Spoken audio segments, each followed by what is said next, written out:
Everton's new home at Bramley-Moore Dock is one of the most ambitious projects in English football, and 2025 is the make-or-break year.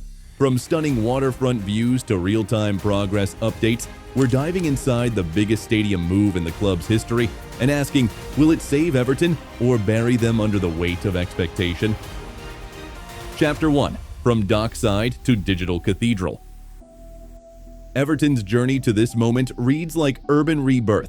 In August 2021, work began at Bramley-Moore Dock, a site long abandoned, even containing unexploded World War II shells. Rather than building elsewhere, the club chose to embrace history and geography, using the dock as both a foundation and a metaphor.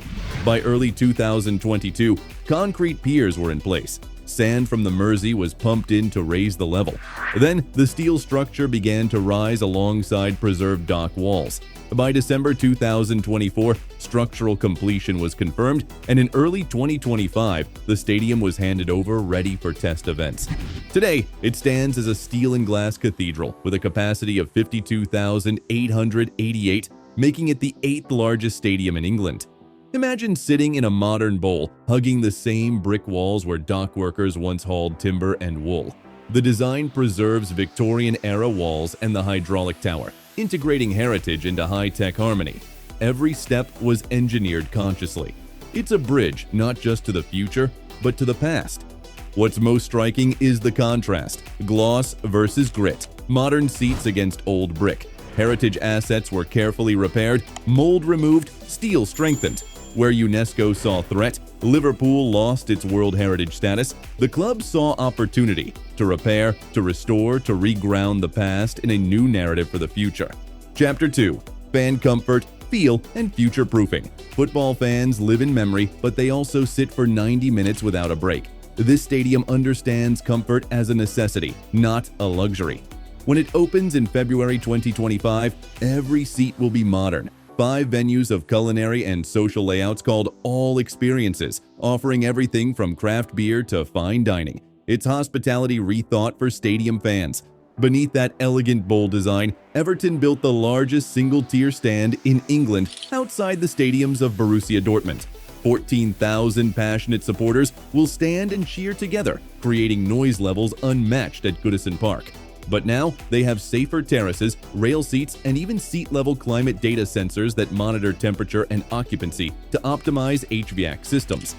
An 80-foot-tall glazing over the concourse windows floods the space with daylight, reducing energy needs while creating brightness unlike the dark corridors of old. Restroom access is prioritized. There are over 200 facilities, and space is spread across concourses for easy flow. The capacity was subtly reduced, from roughly 53,000 to 52,769, to meet segregation, media, camera, and safety requirements. And when the wind blows off the Mersey, designers knew it could be brutal, so they sculpted windbreaks into the roofline. The canopy curves, deflecting gusts, wrapping fans in shelter. The structure is eco-forward, a glass and steel roof carrying solar panels linked to a dockside solar field powering matchday needs. Allegedly, Everton aimed to be carbon neutral for day-to-day operations, even before games begin. Chapter 3. Events, Economics, and Ecosystem.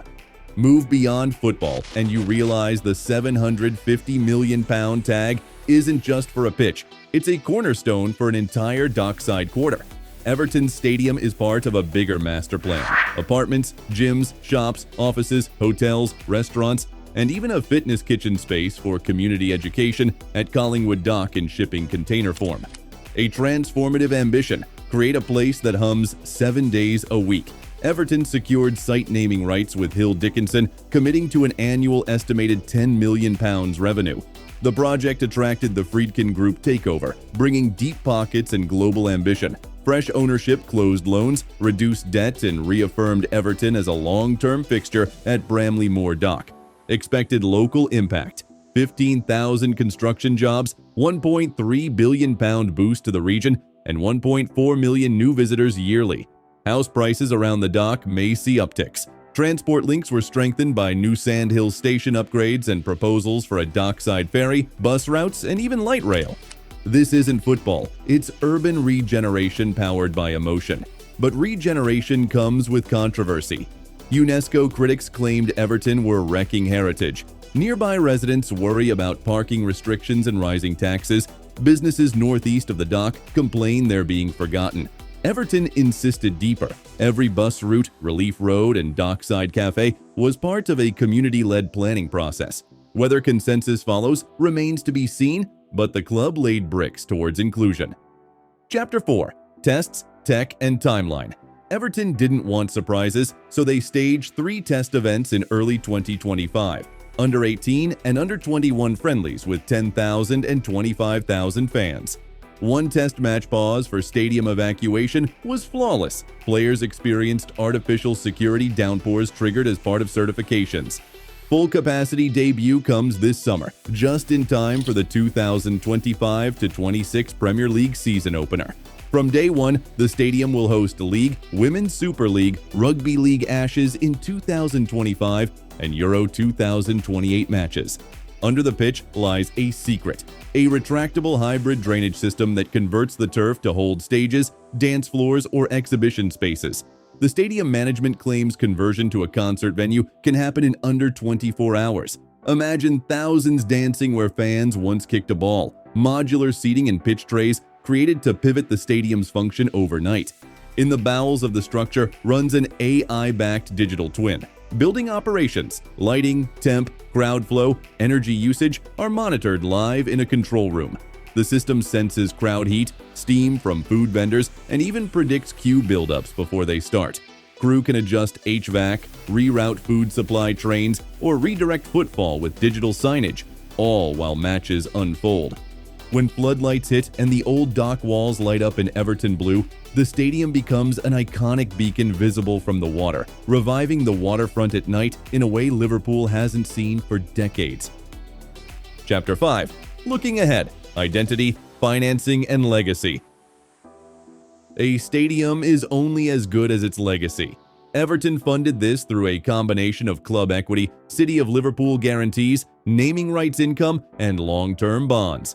Material overruns pushed the cost from $500 to $750 million, raising eyebrows. But the Friedkin Group takeover provided stability and reassurance.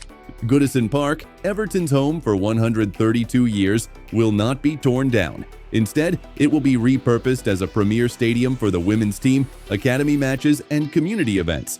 Everton Women will become the first UK women's team to inherit a former men's stadium permanently. That's legacy, not just demolition, but transformation. There are concerns: tax hikes, gentrification, traffic headaches, polarized fans worried about losing Goodison's soul.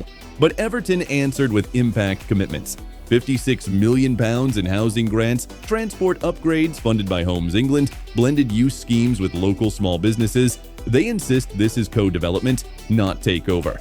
The true test arrives as Euro runners pass through in 2028, Rugby League contenders visit in 2025, and the first wave of concerts lights up the docks in time for Christmas 2025.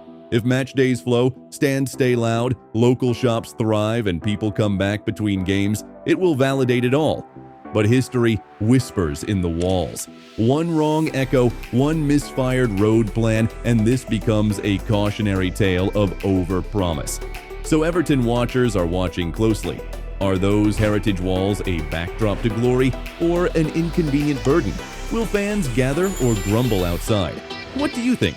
Share your thoughts in the comments. If you enjoyed the video, click here to explore inside the insane $3.1 billion Birmingham City FC Stadium. See you there in a second.